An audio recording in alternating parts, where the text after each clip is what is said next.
सुना नहीं मैंने क्या कहा? जाओ चेंज कर लो।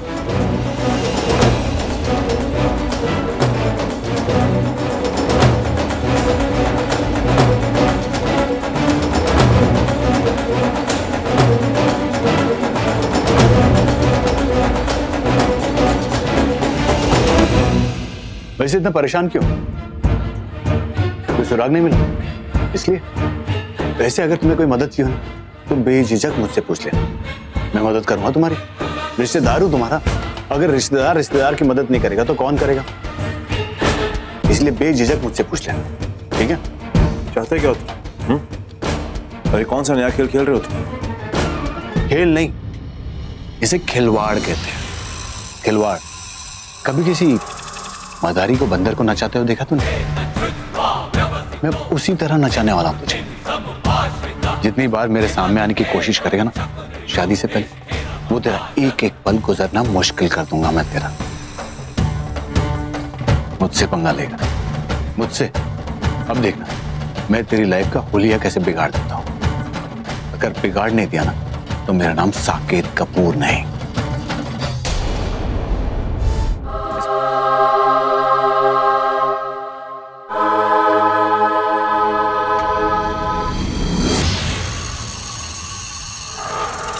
तेरा खेल होता है अब शुरू। वाह, गजब की खूबसूरत लग रही है तुम। कितनी अच्छी लग रही है तुम इसमें।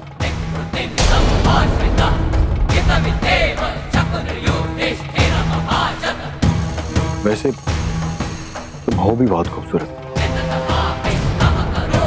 मुझसे क्या शर्मा रही? अच्छा इससे? अरे ये तो तुम्हारा दोस्त है, इससे क्या शर्मा?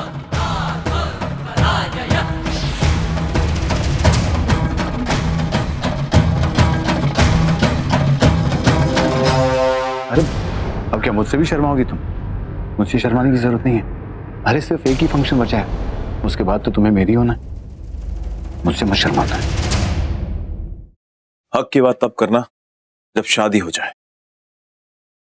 ये तुम्हारी होने वाली पत्नी है, बाजार से खरीदा हुआ कोई सामान नहीं जिसे जब मन में आया तब इस्तेमाल कर लिया। तुम्हारी गलत हरकतों की वजह से अगर इसने एक बार चिल्ला दिया ना तो फिर मुझे कुछ करने की जरूरत नहीं पड़ेगी। ये चुप है इसका मतलब ये नहीं कि ये कमजोर है, तुम्हें इसलिए बर्दाश्त कर रही है ताकि इसका परिवार खुश रह सके। इसके सब्र का इतना इम्तिहान मत लो। अगर इसके सब्र का बांध टूट गया ना तो फिर सैलाब आएगा और वो सैलाब तुम बर्दाश्त नहीं कर पाओगे।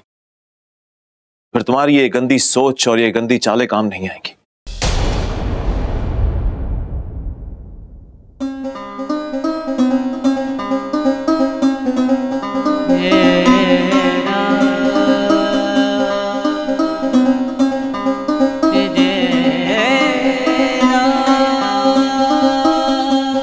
जो मिला है उसकी इज्जत करना सीखो, क्योंकि यही एक तरीका है दिल जीतने का। लेकिन तुम तो ऐसे बिहेव कर रहे हो जैसे ये तुम्हारी खरीदी हुई गुलाम है। अपनी ताकत और अपने हक का रोब झाड़ रहे हो। ये लड़की तुम जैसे कमीने के साथ शादी कर रही है, तुम्हें अपना मांग का सिंदूर बना रही है ताकि इसका परिवार खुश रहे, लेकिन तुम्हें इसके आत्मविश्वास आत्मसम्मान की कोई भी फिक्र नहीं। अरे होने वाली पत्नी को तो लोग सराखों पर बिठाते हैं, लेकिन तुमने तो इसकी आंखें शर्म से झुका दी। इसकी आंखों में मजबूरी के आंसू भर दिए। आज सुबह हल्दी के वक्त भी और अभी इस वक्त साफ साफ दिख रहा है साकेत कि तुम अपने लिए नफरत का बीज बो रहे हो। गंदी हरकतें कर कर तुम अपने पैर पे खुद ही को लाड़ी मार रहे हो। क्योंकि अगर किसी लड़की के दिल में एक बार किसी के लिए भी नफरत पैदा हो जाए तो फिर उसे निकालना मुश्किल होता है। बाकी तुम्हारी मर्जी। हो गया तेरा भाषण, चल जा।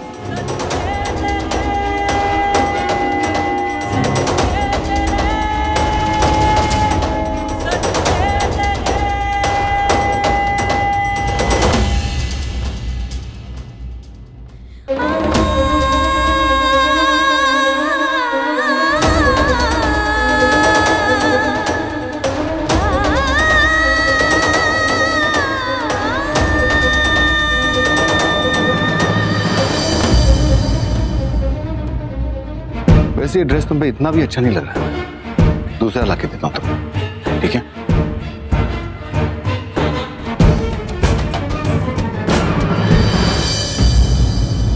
Oh my God! Oh my God!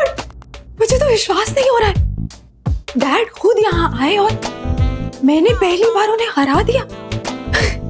अभी अभी जो कुछ हुआ वो सपना था या नहीं? It happened, it actually happened. वो मेरे लिए जेन्युइनली खुश थे और उन्होंने मुझे खुद कॉन्ग्रेचुलेट किया।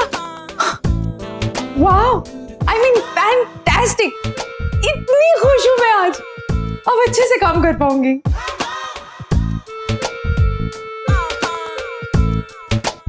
ये जो कुछ हुआ है रवि की वजह से हुआ है। उसने मुझे बिना बताए इतना बड़ा काम कर दिया, मुझे मेरी लाइफ की सबसे बड़ी खुशी दे दी, और मैं इतने दिनों से उसे इतनी बुरी तरह ट्रीट कर रही थी।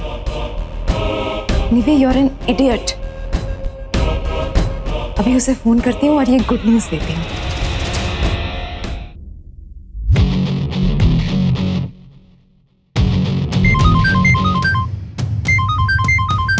मिस लूथरा, ये क्यों मुझे फोन कर रही है? ओह, संगीत के बारे में बात करनी होगी या फिर माँ की शिकायत करनी होगी। इससे बात करूंगा तो मूड खराब हो जाएगा। एक काम करता हूँ, साइलेंट पे रखता हूँ फोन। सुनो, चलो नहीं साहब। पर कहाँ? सब पता चल जाएगा, चलो। अरे पर हुआ क्या, मुझे बताओ तो सही।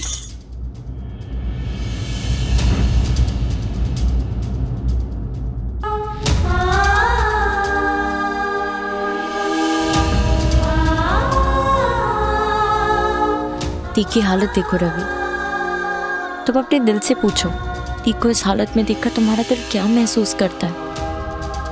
तुम्हें अपने सारे जवाब मिल जाएंगे, क्योंकि मैं तो ती को इस तरह से रोते हुए नहीं देख सकती। मुझे समझ नहीं आता कि मैं क्या करूं। ये तुम्हारा आखिरी मौका है रवि, इसे इतनी आसानी से हाथ से जाने मत देना।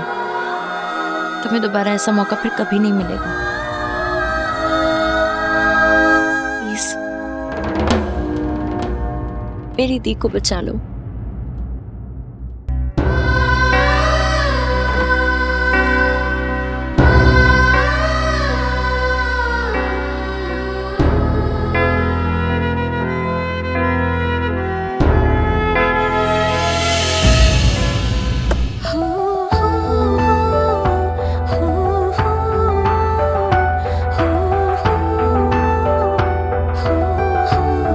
देविका,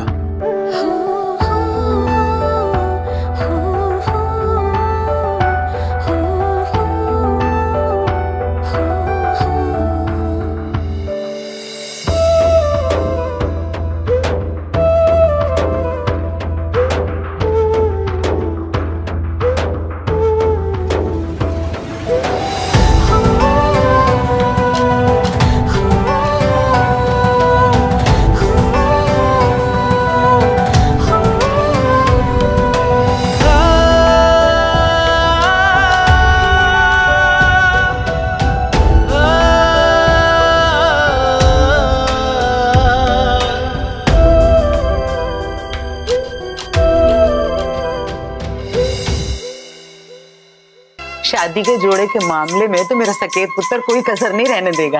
ये तो देविका के लिए चंगी से चंगी चीज चाहता है। बिल्कुल सही कहते हैं जी आप, इसीलिए तो हमें अपने दामाद पे बहुत नाज है। वैसे साकेत जी, आपकी तरफ से कितने मेहमान होंगे? लमसम मुझे अगर आइडिया मिल जाता तो उस हिसाब से मैं इंतजाम कराया था। यही कोई 1000 के आसपास जी।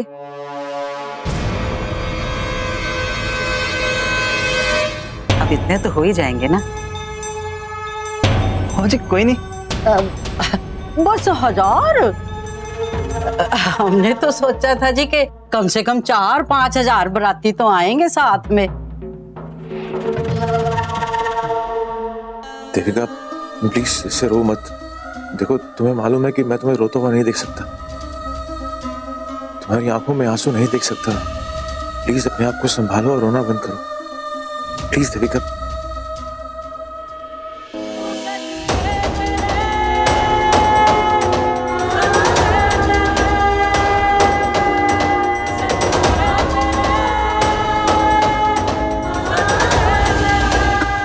सॉरी, वो पता नहीं, मेरे साथ ऐसा होता नहीं है कभी।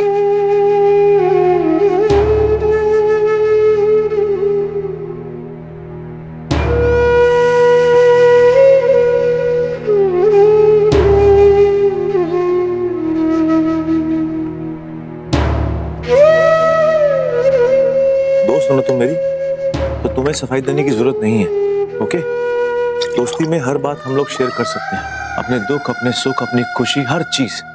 अगर तुम्हारे दिल में कोई ऐसी बात है जो तुम्हें तकलीफ दे रही है तो तुम प्लीज मुझसे शेयर करो, फिर चाहे वो बात कोई भी हो, कोई भी।